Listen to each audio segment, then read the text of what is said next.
बच्चों, आपका hints higher mathematics classes में स्वागत है। कल अपने ट्रिग्नोमेट्री का पार्ट 1 का इंट्रोडक्शन किया था। उसमें अपन ने कल कल क्या सीखा था? अपने ट्रिग्नोमेट्री की डेफिनेशन सीखी थी, राइट ट्रायंगल के बारे में सीखा था। राइट ट्रायंगल में देखा था कि थीटा के ऊपर दो साइड डिपेंड करती है, बेस और परपेंडिकुलर डिपेंड करता है, और हाइपोटेन्यूज नो चेंज होता है, वो थीटा के ऊपर डिपेंड नहीं करता है। फिर अपन ने देखे थे ट्रिग्नोमेट्री रेशो देखे थे। टोटल ट्रिग्नोमेट्री रेशो कितने होते हैं? 6 होते हैं। 3 तो मैन होते हैं और 3 ही रेसिप्रोकल होते हैं। बेस, परपेंडिकुलर और क्या देखा था? हाइपोटेन्यूज, है ना। इनके बारे में कल अपन ने स्टडी करी थी। आज अपन ट्रिग्नोमेट्री का इंट्रोडक्शन पार्ट सेकंड के लिए करते हैं। देखो आगे अपन ये जानते हैं, देखो इधर देखा था, कल अपन ने देखा था, आज फिर से एक बार थोड़ा सा बता दिया था, पार्ट फर्स्ट में बता दिया था। अब देखो पार्ट सेकंड की ओर मूव करते हैं। Sine theta, sine theta equal to अपन ने लिखा था पी अपॉन का क्या लिखा था? एच। ये ध्यान रखना, ये वाली ट्रिक बताई थी, P B P H H B, ये वाली बताई थी अपन ने। तो साइन थीटा पी अपॉन का एच होता है। तो अपन ने बताया था कोसेक थीटा, अपन ने यहाँ पर लिखा था cosec theta, cosec theta equal to क्या होगा? एच अपॉन का क्या होगा? पी।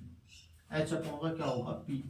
ये अपन इसको ऐसे भी लिख सकते हैं, देखो साइन थीटा है, sine theta, sine theta equal to होता है 1 अपॉन का कोसेक थीटा। 1 अपॉन का क्या होता है? Cosec theta. साइन थीटा क्या होता है? 1 अपॉन का कोसेक थीटा, है ना। तो अपन यहाँ पर करेंगे तो अपने पास में ये आ जाएगा, यहाँ से क्रॉस मल्टीप्लिकेशन करेंगे, या इसको अपन ऐसे भी लिख सकते हैं और करके ऐसे भी लिख सकते हैं। कोसेक थीटा क्या हो जाएगा? कोसेक थीटा हो जाएगा 1 अपॉन का क्या हो जाएगा? Sine theta. This is implies करके ये आएगा, यहाँ से क्रॉस मल्टीप्लिकेशन करेंगे, इसका इससे करेंगे, तो sine theta into cosec theta equal to कितना होगा? 1। एंगल सेम होना चाहिए, तभी इनका रेशो क्या होगा? मल्टीप्लिकेशन कितना होगा? 1। अगर अपने पास में ये हुआ, बट ये ध्यान रखना, अगर आपने ये लिख दिया sign theta into cosec alpha कर दिया, क्या ये 1 होगा? ये 1 नहीं होगा। क्यों नहीं होगा ये 1? क्योंकि यहाँ पर एंगल क्या आ गए? अलग अलग है। यहाँ पर थीटा आ गया, यहाँ पर क्या आ गया? अल्फा आ गया। जैसे मैं यहाँ पर लूंगा, एक इसको वेरीफाई कर लेते हैं, और देखो यहाँ पर जैसे आप लेते हो, यहाँ पर मान लीजिए यहाँ पर वेरीफाई करते हैं, साइन आपने लिया 30 डिग्री, साइन 30 डिग्री लिया इंटू कोसेक भी एंगल सेम लेंगे, कोसेक कितना लिया? 30 डिग्री। अब देखते हैं साइन 30 की वैल्यू बोलो, साइन 30 की वैल्यू कितनी होती है? 1/2। सॉरी, साइन 30 की वैल्यू 1/2 होती है। अपन आगे डिस्कस करेंगे तो पता चलेगा साइन 30 की वैल्यू 1/2 होती है। कोसेक 30 की वैल्यू, इसका उल्टा है, 1/2 है, तो इसका कितना हो जाएगा? 2। तो 2 से 2 कैंसिल आ गया, कितना आ गया? 1। लेकिन अगर यहाँ पर अपन देखें, थीटा अलग अलग करें, थीटा और अल्फा अलग अलग करें, जैसे मैंने ले लिया साइन 30 ले लिया इंटू यहाँ पर लिख ले कोसेक, अपन ने ले लिया 45 डिग्री। कितना ले लिया? 45 डिग्री। तो साइन 30 की वैल्यू तो कितनी हो जाएगी? 1/2। कोसेक 45 की वैल्यू कितनी हो जाएगी? √2। कितनी हो जाएगी? √2। अब देखो ऊपर तो √2 हो गया, नीचे कितना होगा? 2। नीचे वाले 2 को 2 बार लिख लेंगे, नीचे वाले को लिख लिया, क्योंकि अपन ये जानते हैं कि a को अपन लिख सकते हैं √a into √a, √a into √। हाँ जी, देखो यहाँ पर जैसे मैंने एंगल अलग अलग कर रहा हूँ, यहाँ पर साइन 30 है, यहाँ पर cos 45, एंगल अलग कर दी, यहाँ पर 30 ले लिया, यहाँ पर कितना ले लिया? 45। साइन 30 की वैल्यू कितनी होती है? 1/2। कोसेक 45 की वैल्यू कितनी होती है? √2। तो 1 को 2 से √2 से करा तो √2, नीचे 2 है ही, नीचे वाले 2 को लिख दूंगा √2 इंटू √2, तो एक कैंसिल हो जाएगा, तो 1 अपॉन का कितना हो जाएगा? √2। ये देखना, ये रूल होता है पावर रूल से, इंडेक्स रूल होता है, a इक्वल टू होता है √a इंटू √a। अगर मैं कहूं कि भाई √2 ने अगर आप √2 से करोगे तो कितना मिलेगा? 2। √10 ने अगर √10 से करूंगा तो कितना मिलेगा? 10। तो ये 1 नहीं आया ना, ये 1 नहीं आया। क्यों नहीं आया 1? क्योंकि यहाँ पर एंगल अलग अलग है, यहाँ पर एक पर 30, यहाँ पर एक पर क्या है? 45।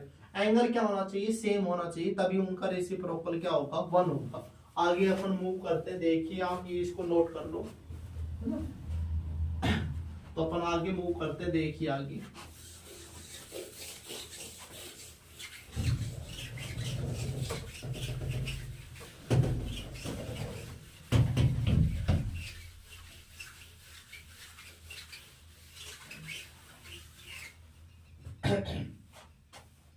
जैसे अपन ने यहाँ पर लिया, मान लीजिए अपन लेते हैं cosec theta, cosec theta, cosec theta is equal to क्या होता है, बी अपॉन का क्या होता है एच, बी अपॉन का क्या होता है एच। और एंड अपन देखें यहाँ पर सेक थीटा, क्या देखें सेक थीटा, और सेक थीटा क्या हो जाएगा, एच अपॉन क्या हो जाएगा बी, एच अपॉन क्या होगा बी। तो अपन यहाँ पर देखें कि cos theta is equal to कितना होगा, वन अपॉन का कितना होगा सेक थीटा, या और करके लिख सकते हैं sec theta is equal to क्या होगा, sec theta is equal to होगा वन अपॉन का क्या होगा कोस थीटा। तो अपने पास में एक रिजल्ट बन गया है, ये ध्यान रखना, क्रॉस मल्टीप्लिकेशन करें वन का इस वन से करेंगे, इसका इससे करेंगे, तो कोस थीटा इंटू में सेक थीटा करेंगे तो कितना आएगा वन, कितना आएगा वन। ये ध्यान रखना, क्यों, ये एंगल क्या होना चाहिए, यहाँ पर सेम होना चाहिए, यहाँ पर थीटा है तो यहाँ पर भी थीटा, यहाँ पर अल्फा है तो यहाँ पर भी अल्फा, यहाँ पर ए है एंगल है तो यहाँ पर भी ए, बट वही चीज है, बट ये ध्यान रखना, अगर मैं लिख लूं कोस थीटा लिख लिया, यहाँ पर लिख लिया सेक अल्फा, तो ये अपना वन नहीं होगा। क्यों नहीं होगा, यहाँ पर एंगल अलग अलग आ गए, यहाँ पर थीटा आ गया, यहाँ पर क्या आ गया अल्फा, एंगल सेम होना चाहिए। ऐसे ही अपने पास में tan और किसके लिए होगा, कोट के लिए। इसको नोट करो, फिर आगे बढ़ते हैं।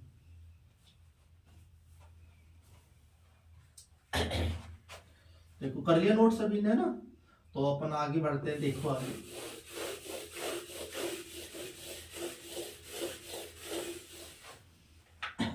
फिर अपने पास में अपन जानते हैं कि tan theta is equal to क्या होता है, p अपॉन का क्या होता है b, tan थीटा होता है p अपॉन का b।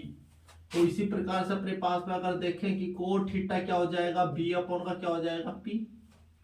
तो अपन यहाँ पर लिख सकते हैं कि tan theta is equal to क्या लिखा जाएगा, वन अपॉन का क्या लिखा जाएगा कोट थीटा, या और करके लिख सकते हैं कि cot theta is equal to क्या लिखा जाएगा, वन अपॉन का क्या लिखा जाएगा tan थीटा। तो यहाँ पर अगर अपन क्रॉस मल्टीप्लिकेशन करेंगे तो अपने पास में ये ध्यान रखना कि tan theta into cot theta is equal to कितना आएगा one, tan theta into cot theta करेंगे तो कितना आएगा वन। एंगल सेम होना चाहिए, एंगल सेम होना चाहिए। फिर वही चीज है, अगर ये हुआ, इफ अगर ये हुआ कि tan थीटा हुआ और यहाँ पर मान लीजिए अपने पास में हो गया कोट बी हो गया, तो ये वन नहीं होगा। क्यों नहीं होगा, क्योंकि एंगल अलग अलग आ गए, यहाँ पर थीटा आ गया, यहाँ पर क्या आ गया बी, क्या आ गया बी। तो ये चीज नोट कर लेना, फिर आगे करते। देखो ये सभी को समझ में आ रही होगी बहुत अच्छे तरीके से। तो अब देखो यहाँ पर अपन ने ये लिखा है, तो इसको नोट करो, फिर आगे बढ़ते हैं। फिर देखो आगे, देखो अपन ने ये पहले वाला ये पढ़ा है कि sine theta into cosec theta is equal to कितना होगा वन। तो अब देखो यहाँ पर अगर ये होता ना sine square theta into cosec square theta होता, तब भी कितना होगा वन, है ना। ऐसे ही साइन क्यूब थीटा होता, कोसेक क्यूब थीटा होता, तब भी कितना होता वन। पावर कितनी भी हो, तो अपने पास में एक ही फॉर्मूला बन गया। तो अपने पास में ये हो गया, जर्नल वे में अपन कर रहे हैं, इन जर्नल वे में अपने पास में ये हो जाएगा जर्नल वे में कि साइन की पावर एन थीटा कोसेक की पावर एन थीटा भी कितना होगा वन। थीटा सेम है, एंगल भी सेम होना चाहिए और पावर भी क्या होनी चाहिए सेम, तभी वन होगा। अगर अदरवाइज अपने पास में ये हो गए ना, देखो यदि ये हो गया, यहाँ पर मान लीजिए आपने कर दिया साइन स्क्वायर थीटा, यहाँ पर लिख दिया आपने कोस क्यूब थीटा, तो ये वन नहीं आएगा। क्यों नहीं है, थीटा तो सेम है, आप कहोगे थीटा तो सेम है, बट क्या सेम नहीं है, पावर यहाँ पर सेम नहीं है, एक टू है और एक क्या है थ्री, तो ये वन नहीं होगा। अंडरस्टैंड, नोट करो इसको। फिर ऐसे अपने पास में ये ध्यान रखना, इसको ये नोट कर दिया। फिर ऐसे अपन आगे चलते हैं। देखो ऐसे अपने पास में इसके लिए होगा ये, सॉरी यहाँ पर देखो, फिर अपने पास में होगा कि cos theta into sec theta करोगे तो कितना आएगा वन आएगा। ऐसे ये cos square theta into sec square theta करोगे तो कितना आएगा वन। थीटा सेम है, पावर भी क्या होनी चाहिए सेम। अगर ये हुई ना, फिर इसको जर्नल वे में ये लिख सकते हैं, यहाँ पर देखो cos N theta into sec N theta भी कितना होगा वन। थीटा सेम है, एंगल सेम है, पावर भी सेम होनी चाहिए, तभी इसकी वैल्यू कितनी होगी, 1 होगी। अगर अदरवाइज ये हो गया अपने पास में, मान लीजिए ये हो गया कोस स्क्वायर थीटा कोस की पावर 4, ये सॉरी यहाँ पर सेक की power 3 theta is equal to 1, ये 1 होगा नहीं। एंगल आप कहोगे एंगल तो सेम है, बट क्या सेम नहीं है, पावर सेम नहीं है। पावर यहाँ पर 2 है, यहाँ पर क्या है 3, तो ये 1 नहीं होगा। ऐसे ही अपने पास में tan और किसके लिए हो जाएगा, कोट के लिए। तो अब देखो इसकी अपन एक तो फुल फॉर्म और इसकी एब्रीविएशन फॉर्म देखते हैं, शॉर्ट फॉर्म देखते हैं, इन तीनों छह की छह वो देखो एक बार इसको नोट कर लो आप अच्छी तरह से, फिर अपन आगे बढ़ते हैं।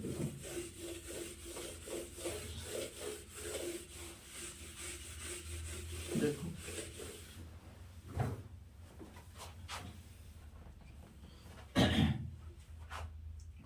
तो अपन देखें यहाँ पर शॉर्ट फॉर्म या एब्रीविएशन फॉर्म।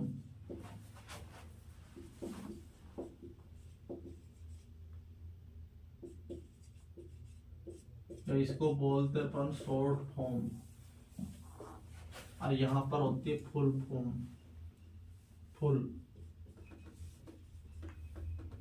फॉर्म। तो अपन लिखते हैं पहला, जैसे अपन लिखा साइन थीटा, साइन थीटा लिखी, इसकी फुल फॉर्म होती है ये होती है, इसकी फुल फॉर्म यहाँ पर लिखे तो ये हो जाएगी साइन थीटा SIN। ऐसे लिखते हैं कि कोस थीटा, तो इसकी फुल फॉर्म हो जाएगी कोसाइन थीटा, कोसाइन थीटा। पूछ लेते हैं पेपर में कई बार इनको। फिर अपने पास में आती है टेन थीटा, तो इसकी फुल फॉर्म हो जाती है टेंजेंट थीटा, जेंट थीटा। फिर अपने पास में चलती साइन का रेसिप्रोकल चलता है कोसेक थीटा, तो इसकी फुल फॉर्म हो जाती है quotient theta, quotient theta, ANT जुड़ जाएगा। फिर अपने पास में चलती है कोस की, कोस का उल्टा होता है सेक थीटा, तो इसकी भी फुल फॉर्म क्या हो जाएगी कोसेंट, कोस ये सॉरी सेक, सेक ANT जुड़ जाएगा सेकेंड थीटा, क्या हो जाएगा सेकेंड थीटा। फिर अपने पास में कौन बच गया यहाँ पर, ये हो गया। फिर अपने पास बच गया टेन, क्या बच गया टेन, टेन की क्या होती है कोट, क्या होती है कोट, तो इसकी फुल फॉर्म क्या हो जाती है कोटेंजेंट थीटा, कोटेंजेंट थीटा। देखो इसको अपन को लिखते हैं यहाँ से ब्लैक पेन से लिखते हैं यहाँ पर, देखो इसको ये टेन की लिख रहे हैं यहाँ पर टेन की क्या हो जाएगी, टेन का उल्टा अपोजिट क्या होता है कोट, क्या होता है कोट, तो इसकी फुल फॉर्म क्या हो जाएगी cotangent T cot ANGENT, cotangent theta, इसकी फुल फॉर्म हो जाएगी, है ना। ये नोट करो, इनकी फुल फॉर्म पेपर में पूछ लेते हैं, यहाँ पर साइन की फुल फॉर्म बताओ, कोस की, टेन की, इनकी फुल फॉर्म पूछ लेते हैं। नोट करो इनको अच्छी तरह से। इसकी कोसेक, कोसेक की पूछ लिया, है ना, कोसेक है कोसेक थीटा, ANT लगा दो, सेक है ANT लगा दो, कोट टेन कोट थीटा है, इसकी फुल फॉर्म क्या हो जाएगी, ये ध्यान रखना कोट की, कोट है ना कोट, यहाँ पर देखो कोट थीटा, इसकी फुल फॉर्म क्या हो जाएगी COTAN कोटेंजेंट थीटा, तो इनको नोट करो, फिर अपन आगे बढ़ते हैं। देखो तो मैंने ये बताया, पार्ट फर्स्ट में बताया था, पार्ट सेकंड में बताया, है ना, तो ये इसका बेसिक हो गया। अब अपन इसकी किसकी तरफ चलते हैं, इसकी टेबल होती है, ट्रिग्नोमेट्री टेबल होती है, अपन उसकी तरफ आगे चलते हैं। तो आप इसको नोट कर लो, फिर अपन इसकी ट्रिग्नोमेट्री की टेबल बताएंगे, है ना। देखो ये नोट कर लिया सभी ने, बढ़िया तरह से नोट कर लो। फिर देखो अपन टेबल बताते हैं इसकी, या मैं ऐसे करूं कि टेबल की नेक्स्ट वीडियो बना दो तो अच्छी रहेगी, है ना, नेक्स्ट वीडियो बना देता हूँ, है ना, क्योंकि फिर छोटी छोटी वीडियो में आप देखते भी रहोगे, एक साथ बोर भी नहीं होगे, है ना। इसकी नेक्स्ट वीडियो बना दूंगा ना, टेबल की हेडिंग डाल देंगे ट्रिग्नोमेट्री टेबल, है ना, बढ़िया तरह से, है ना। Thank you.